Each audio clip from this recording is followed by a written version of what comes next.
I would like to show you an amazing video that we did with Kevin Quaid. Kevin and his wife Helena will be on hand to answer some questions afterwards, but I will first share the video. Hi everyone. For those of you that don't know me, my name is Kevin Quaid. I'm 58 years of age. The 9th of the 9th, 63 is when I was born, so my birthday is actually coming up in a couple of days' time. I was diagnosed with Lewy body dementia about 4.5 years ago, after first being diagnosed with Parkinson's. But I'm probably 8 years into my journey with Lewy body dementia. And my life before Lewy body dementia, I suppose my life was really sales and construction, mainly construction. The last big construction job I did that I was exceptionally proud of was I was a project manager in an apartment complex right in the heart of Sydney in Australia, overlooking Sydney Harbour.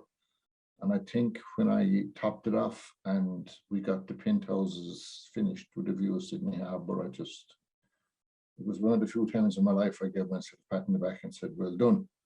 Little did I know that that was the last construction project that I would ever take part in. And I'm going back just over 6 years now, when the doctor, to go back about 7.5 years ago, within the space of 1.5 years, I had got some serious illnesses. Now, when I went to Australia in 2010, I suffered quite badly from high blood pressure, and I was on 4 blood pressure tablets a day. But due to the lifestyle there, I was actually reduced down to 2 tablets a day. So I had thought that my health was going in the right direction. Little did I know what was coming. I was first diagnosed with Boerhaave disease. I was diagnosed with Paget's disease. I got viral meningitis, and I got, I think it's the H1N1 bird flu. And in the space of 1.5 years, that really knocked me for 6. So we decided we'd come back to Ireland. We try and buy a little house for ourselves, someplace to retire, but the plan was to still work in Australia, but just have a base in Ireland. In my last trip to hospital in Australia, which is probably coming up on 7 years ago now, one of the doctors said to me, he said, would you get yourself checked out for early onset Alzheimer's or Parkinson's? And I thought he was mad, but I had an uncle in America who had died from Alzheimer's. So, you know, I said, maybe there's something in this. So we came back to Ireland, met my GP, explained what had happened to me in Australia. He got all my records. He set me up with a neurologist who did a lumbar puncture and came back that I had Parkinson's. She wasn't happy. She knew there was something else wrong. And within a matter of months, we had gone through PET scans, MRI scans, CT scans, X-rays, bloods, you name it. Everything was perfect. But she was not happy. So she said, I always remember, she said, I'm going to send you for a scan. And it's just to completely rule it out. I can probably rule it out now anyway, but it's just to be sure. And it was called a DAT scan. It's literally capital D, small a, capital T. And lo and behold, it came back positive for Lewy body dementia. Now, she was as shocked as I was. But funny enough, my wife she's well into medicine, and a niece of hers is a doctor. And it wasn't a shock to her because they had discussed the possibility of Lewy body dementia before that. And of course, what was the only word I heard? Dementia. And I said, no, I'm having little memory problems, but no, I just can't have dementia. I never heard the first 2 words Lewy body because I didn't know anything about it. And my God, what a road that it has been since. My doctor put me in touch with our local dementia advisor, who was Amy Murphy, and she met us in the memory room in Mallow, County Cork. We just sat down with a cup of coffee and we spoke about likes, dislikes, do's, don'ts. I was amazed at all the different things that were there to help people with dementia. And she suggested that I contact the Alzheimer's Society of Ireland. And I said, yeah, no problem. I've nothing to lose. So I became a member of their working group. Then I became vice chair of the working group. Then I became chair of the working group. And now I'm vice chair of the European Working Group for People with Dementia. So I got involved in some research, and I remember one of the first research projects that I was involved in. I was to meet this Professor Andrew Wormald in UL in Limerick, and I just said, what am I going to say even to this man? This guy's a professor. I'm a guy with Lewy dementia. I was terrified to meet him. Now, little did I know that Andrew had felt the same way about me. And within our second meeting, he made me co-lead in the research paper. And that for me was a massive wow moment. So if I can go back again to my early days of being diagnosed with Lewy dementia, my neurologist was so overwhelmed that I had it, that both her and her team asked me to keep notes on a weekly basis, but on a daily basis if I could, about my symptoms. Because most days I'm like I am right now. If you were to play a guessing game, I'd say, what disease do I suffer from? The last thing you were going to say is dementia. So I kept notes, and after, I suppose, 6 months, a doctor suggested to me one day, he said, would you ever consider putting this in a book? It would be of great help to us. So I wrote my first book called Lewy Dementia, Survival and Me.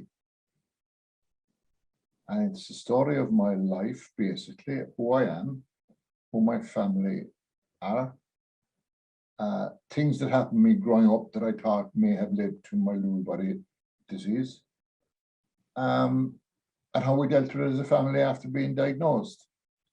My wife, Helena, wrote a chapter in it about what it was like to care for someone. All my three children, my three stepchildren, one of my brothers and a good friend of mine, all wrote a piece on what it was like and the way it affected them. Because it's not just one person that gets diagnosed, it's the whole family. And it can be really tough on families.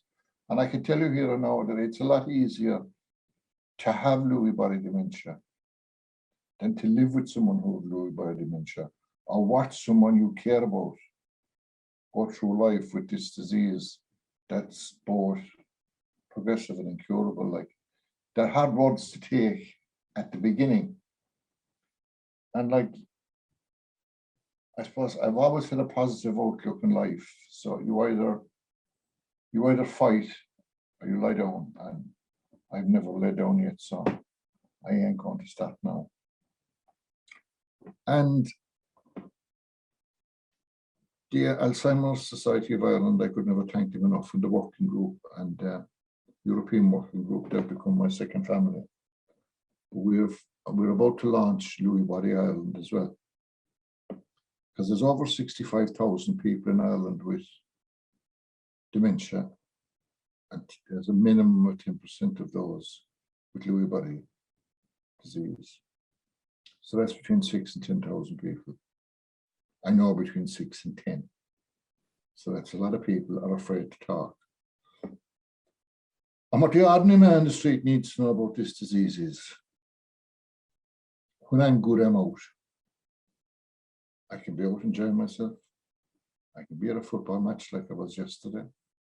I can be in a pub having a few pints with the boys and a laugh and a joke. But when I'm in bed, I'm not out, I'm at home. I'm at home and I'm full of fear. I can wake up in the middle of the night crying. I won't know who I am. I won't know where I am. And who the hell is that person alongside me? Is it a man? Is it a woman? Is it an intruder? And I'm talking about my poor wife. It gets to a stage where it's only her voice I'll recognize at night. And sometimes the nightmares are so horrific that they will last with me all the following day. And they're the days that are bad and they're the days you won't see me out. And Lewy body dementia, it comes with a whole load of side effects. It brings a lot of baggage with it. I have a lot of bowel problems. I have a lot of bladder problems. I've sleep apnea, REM sleep behavior disorder, diverticulitis, asthma, blood pressure. So, you know, it's not on its own. It brings the entire family. And it can be a tough one to live with. But after writing my first book, and I launched my first book, there was 200 people at it. Couldn't get over it. And little did I know at the time, I was one of the first people in the world to ever write a book about Lewy body dementia from a patient's point of view, which blew me away because the doctors have written books, carers have written books, but if you want to know what it's like to live with Lewy body dementia, there's no point asking me, I don't know. You ask my wife, or you ask a carer. But if you want to know what it's like to have Lewy body dementia, then I'm the guy you come to, because I know what it's like to have it. I know the fear that surrounds it. I know the irrational fear. I know the hallucinations. I haven't been able to drive in over 4 years now. I walk with the aid of a walking stick, but that's an improvement because I was gone on a walking frame. My house had to be adapted for wheelchair use. So instead of going backwards and going from the walking frame to a wheelchair, I went from a walking frame to a walking stick, which is, you know, it's a good way to go. So there's been a few positive moves. I do a lot of work, as I say, for the ASI. We do a lot of advocacy work. I love to be involved in fundraising, and I write a local article for a newspaper. And I'm doing that now with nearly 3 years. And I'm about to finish my second book called I'm Kevin, Not Lewy. And that book is what you can achieve when you get a horrible diagnosis, as I have. And there's a chapter in it about a friend of mine that had cancer, and he's since passed away. There's some beautiful poems in it written by different people. A good friend of mine, Helena Quaid, she's wrote what it's like to live with Alzheimer's. And there's so many different stories in that book that the idea is that when you've read, when you're finished, I want the carer or the person with dementia to put it down and say, if they can do it, I can do it. And if I can get that message across, then that was worth spending the time that I've spent writing it. It's not easy. Some days are good, some days are hard, but I choose to take the easy road. If I live long enough, I'm going to die from this disease. But I live in rural Ireland, and I could walk across the road tomorrow and a tractor could knock me down. So there's much point worrying about when I'm going to go or how I'm going to go. And there is a terrible stigma around dementia that we need to get rid of, all types of dementia. And the one big thing that I would say to everyone is, if you go to your GP or your neurologist and they say that you have dementia or that you have a touch of dementia or that it's part of old age, well, then I have news for you. This may come as a big news flash. You have not been diagnosed properly. Because if you go into a doctor's surgery and they will say to you, you have a cancer or you have a touch of cancer, they're not going to say it's part of old age. You have not got a proper diagnosis. There are over 400 different types of dementias. And if you're told you have dementia, then you've one out of 400. But the trick is to find out which one you have. And if you can find out the proper diagnosis, then there is a proper treatment. There is a way of not stopping it, of not curing it, but there's a way of arresting it. There's a way of slowing it down, and there's a way of giving you a better quality of life. You may be on one road, you may be on one path. The day you get diagnosed, you come to a Y in the road. So you may have to go a different way. And that's true of everyone, no matter what type of diagnosis of dementia you have. But don't ever accept from anyone when you're told you have dementia. You need to know what type. And then you go and you find the help, the proper medication. Like the type Lewy body dementia, the least amount of medication you're on, the better it is, because the more medication you take, you're feeding the beast. I was on antidepressants. I was on so much stuff. I was hardly able to eat. I was so full from medication. I don't take half that medication anymore. And my quality of life has improved. So I suppose the day Helena and myself walked into our neurologist's office and she gave us the results, and as I said, all I had was Lewy body dementia. All I had was the word dementia. We went in as husband and wife, and we came out as patient and caregiver, if you like. But our life didn't end there, far from it. Our life stopped it. I've met wonderful people. I've traveled the length and breadth of Ireland. I've been on radio shows. I've been on numerous media events. I've done podcasts. I've been on TV. I've met people I would never have met in a million years. And you know, when we go out to conferences and we have meetings face to face, things like that, we actually have fun. We actually can have a lot of fun. People with dementia, you know, we've a good sense of humor and we can laugh at ourselves at times. And the one big thing, and I suppose the message I leave you with is, the town I live in has 2,500 people.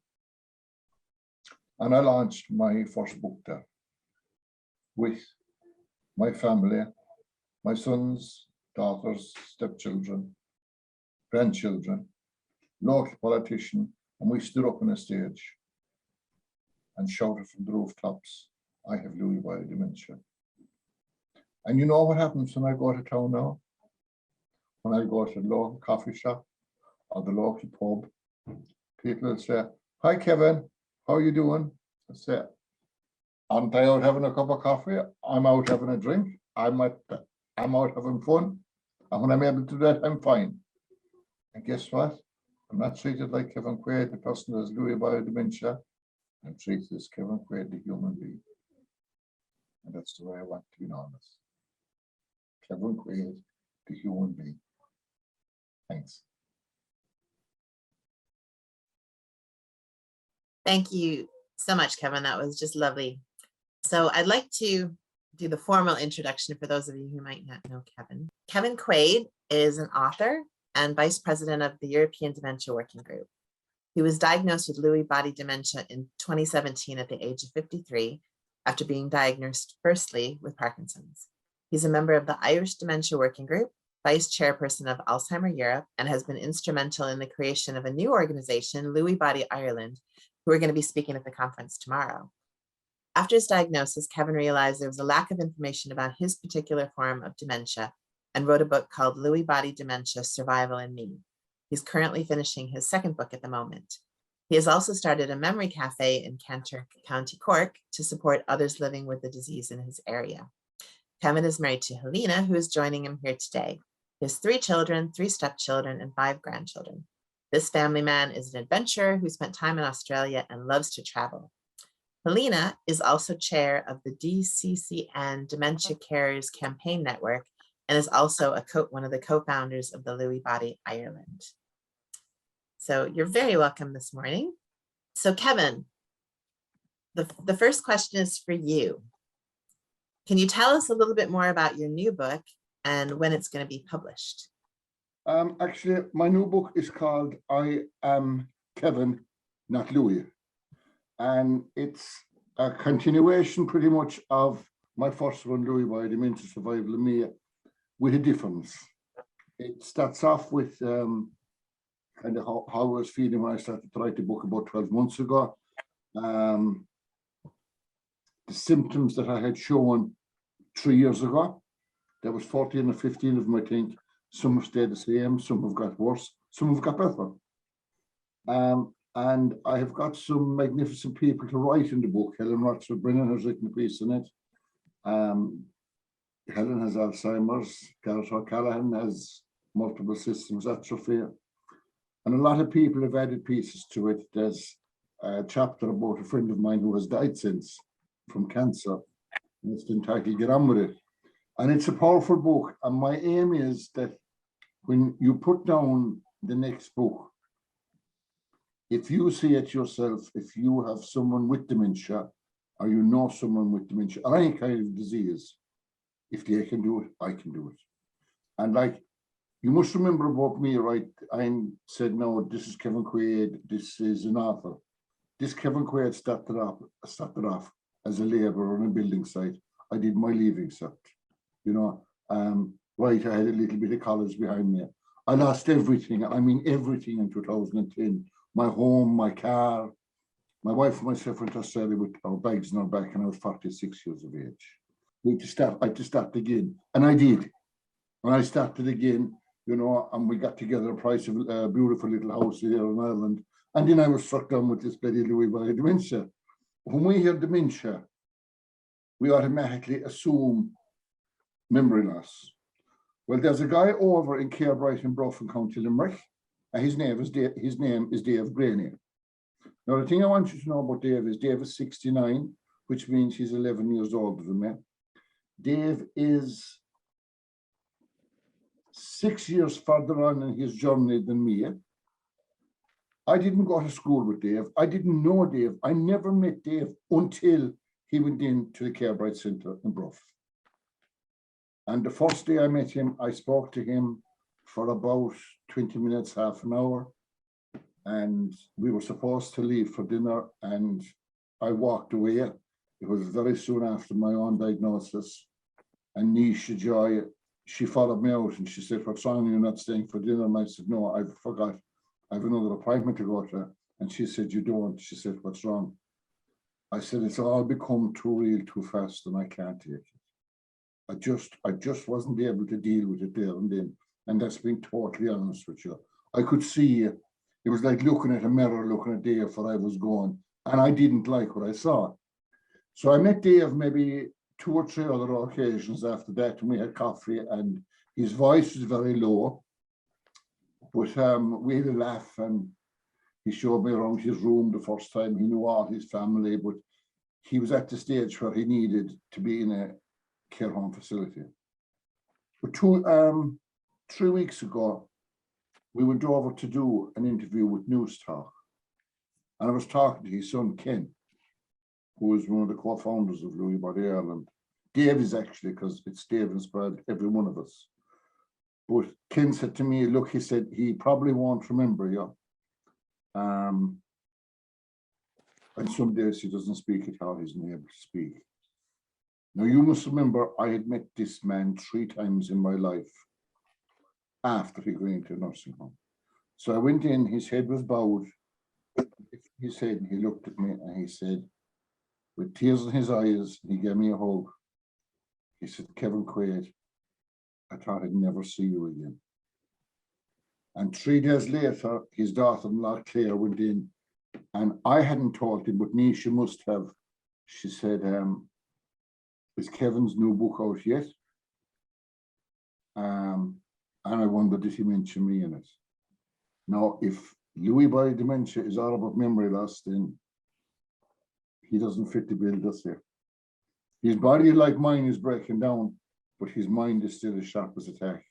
And that is why we really, really, really need to, you know, be careful.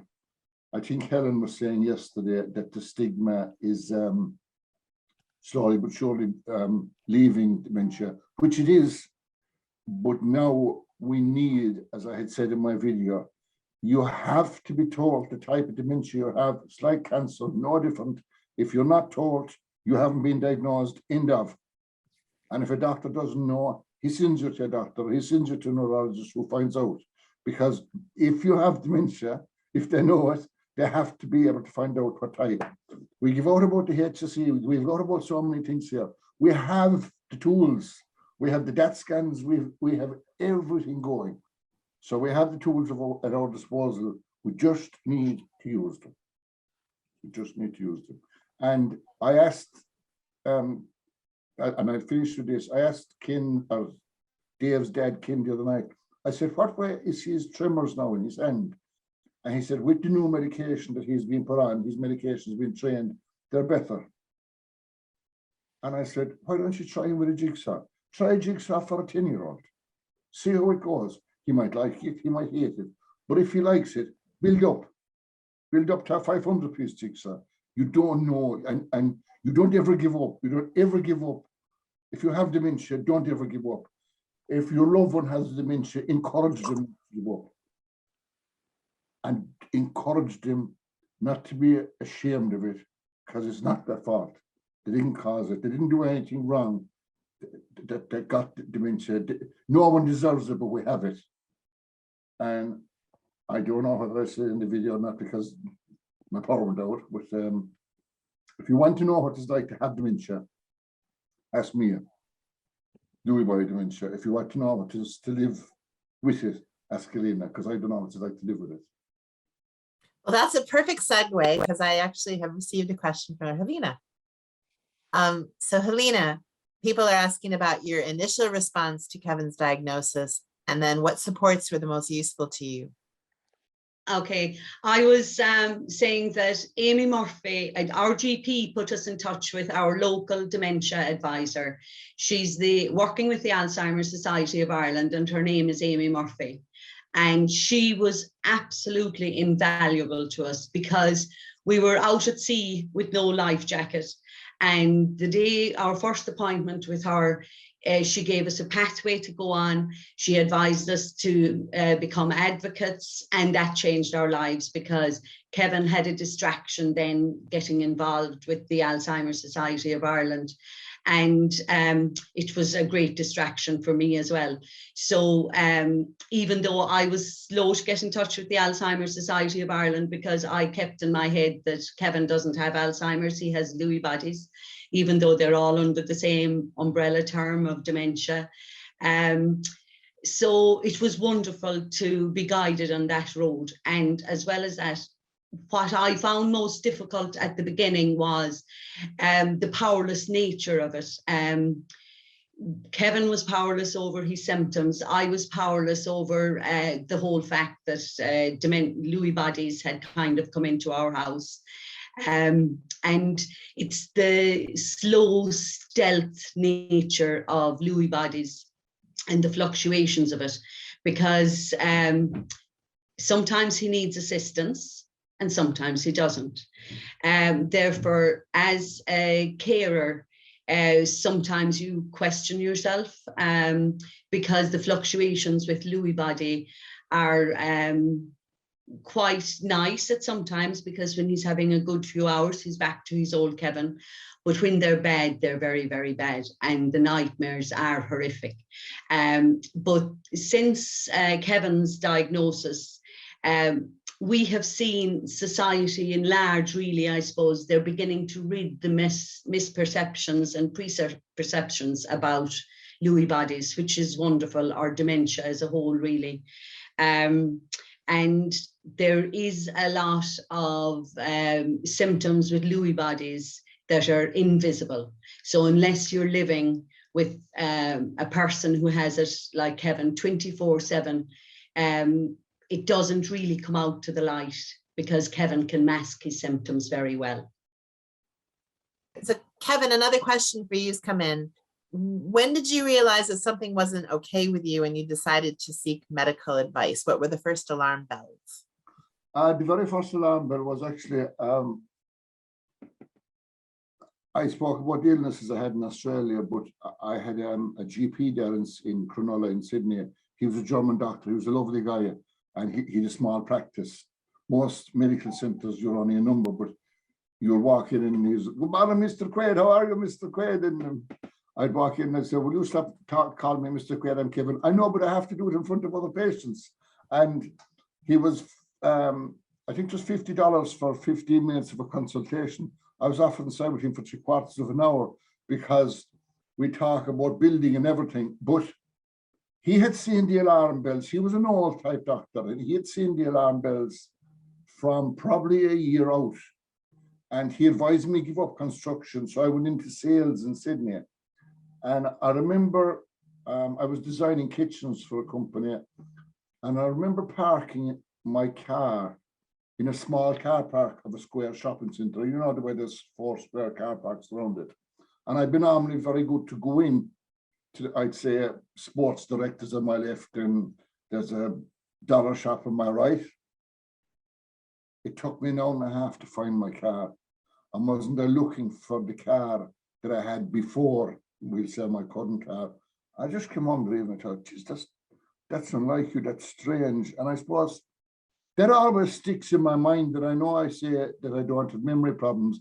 I do have little memory problems, but I think that was the first signal that I got.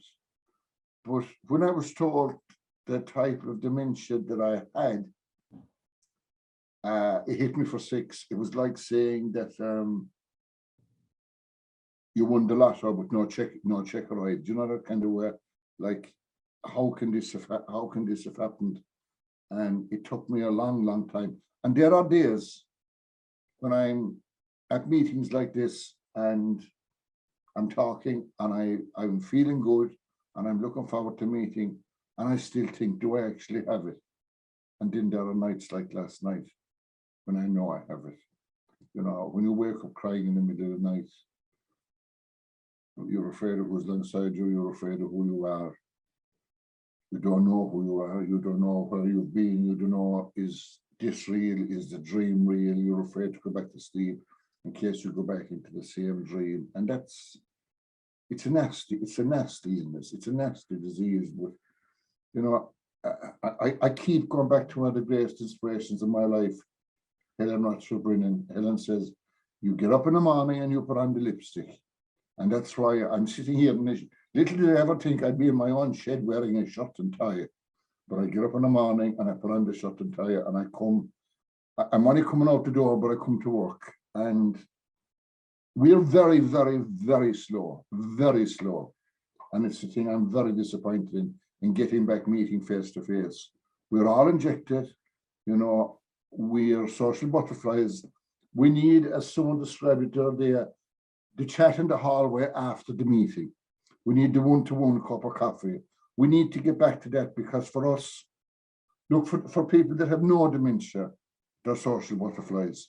If I'm able to go down to the pub to meet friends of mine, surely I'm able to go out and meet people like me that have other forms of dementia. And you know, I'm going to start shouting that from the rooftop shortly, I think, as well. Thank you so much, Kevin and Helena. That was lovely talk, and the video is amazing.